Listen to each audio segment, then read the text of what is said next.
For decades, Cuba's sports stars have played for their country, not for cash. While Major League players were making millions in the US, Cubans were drilled that their reward was a nation's applause.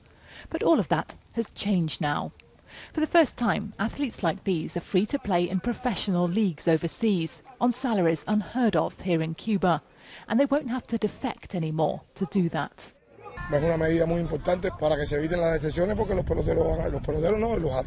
It's an important measure so that desertions are avoided.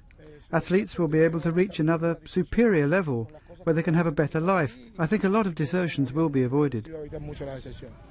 Like most, Lázaro Vargas was offered millions to leave Cuba and go pro in his prime. He refused, but many of the island's most talented have gone, causing standards here to slump. This policy U-turn is clearly aimed at stemming the tide.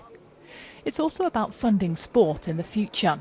Training has always been free here, but money is tight now. Contracting athletes out will bring in cash to Cuba as well. As athletes are allowed to play in foreign countries and pay taxes in Cuba, as normally happens in all countries, I believe this will totally put an end to the desertions.